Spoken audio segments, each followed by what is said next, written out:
వాక్యం చెప్పింది ఈ ఒక్క చోటే కాదు, ఇంకా అనేక చోట్ల రాయబడి ఉంది, దేవునికి పక్షపాతము లేదు, దేవునికి పక్షపాతం లేదు, పక్షపాతం లేదు, అందరినీ సమదృష్టితో చూస్తాడు అని. మరి అలాంటప్పుడు ఒక కంట్లో బెల్లం ఒక కంట్లో సున్నం పెట్టినట్టుగా ఎందుకు చేస్తున్నాడు? కొంతమందిని దీవించినట్టు నన్ను ఎందుకు దీవించట్లేదు? కొంతమంది ప్రార్థన విన్నట్టు నా ప్రార్థన ఎందుకు వినట్లేదు అని ఇత్యాది సందేహాలు అనేక సార్లు మన హృదయాల్లో వస్తాయి. ఇక్కడ గమనించాల్సిన విషయం ఏంటంటే, దేవుడు పక్షపాతం లేని దేవుడు అనే మాట ఎంత నిజమో, కొన్నిసార్లు ఆయన కూడా కొంతమందిని ఒక రకంగా కొంతమందిని మరో రకంగా చూసే అవకాశం ఉంది అన్నది కూడా అంతే నిజం. మళ్ళీ చెబుతున్నా, కొంతమందిని ఒక రకంగా కొంతమందిని ఇంకొక రకంగా చూసే పని అయితే పక్షపాతం కలవాడనాలి.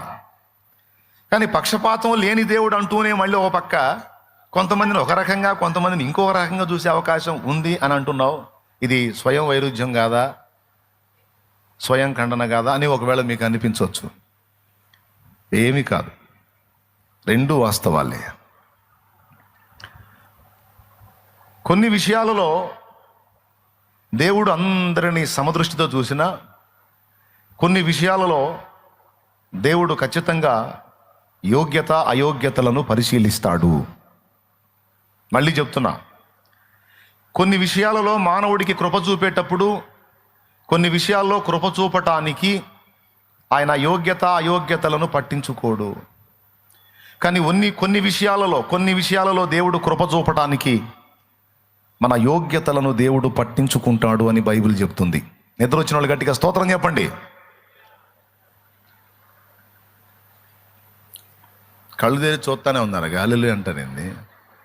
సరే, మెళకుతున్న వాళ్ళు చెప్పండి, ఇంకొకసారి చెప్పండి, జాగ్రత్తగా వినండి. చాలా దూరాల నుంచి కష్టపడి వచ్చారు, దేవుని మాటలు తీసుకొని వెళ్ళాలి. ఇంతకీ దేవుడు కొంతమందిని ఒక దృష్టితో కొంతమందిని ఇంకొక దృష్టితో చూడటం ఏమిటి? ఒక ప్రశ్న. పక్షపాతం లేనివాడు అందరినీ సమానంగా చూడాలి, కానీ కాదు. కొన్ని విషయాలలో కృప చూపేటప్పుడు యోగ్యత అయోగ్యతలను పట్టించుకోకుండా అందరినీ సమానముగా కృప చూపుతాడు. కానీ కొన్ని విషయాలలో దేవుడు ఖచ్చితంగా యోగ్యత అయోగ్యతలను పట్టించుకుంటాడు. ఆ ఒక్క మాట మీద మనం ధ్యానం ఉంచుదాం ఈరోజు. సరే, అందరికీ సమానమైన కృప దేని విషయంలో ఇస్తాడు అంటే, సార్వత్రికంగా దేవుడు అందరినీ లోకంలోంచి పిలిచాడు. యేసు ప్రభు శిలువ బలియాగం ఉంది చూసావా? అది ఇశ్రాయేలీయులకో లేకపోతే ఒక వర్గానికో ఒక జాతికో ఒక జనాంగానికో కాదు. కల్వరి శిలువలో యేసయ్య ప్రాణం పెట్టి బలియాగమై తన రక్తమును చిందించింది. మా తూర్పున గంగమ్మకి దూకుడెక్కువ. సకల జనుల కోసం, అందులో పక్షపాతం లేదు. అందరికీ ఆ రక్తము వర్తించేటట్టు అందరి కోసం ప్రాణం పెట్టాడు. ఓకే, అందరి కోసం సిలువను మోసాడు, అందరి కోసం సిలువకు కొట్టబడ్డాడు. ఒకటి. అలాగే పరిశుద్ధాత్మ అభిషేకం, పరిశుద్ధాత్మ వరమును కూడా కొందరికే కాదు అందరికీ అనుగ్రహించడానికి దేవునికి ఇష్టమై ఉంది. నమ్మి బాప్తిస్మం పొందిన అందరినీ రక్షించడం దేవుని చిత్తమై ఉంది.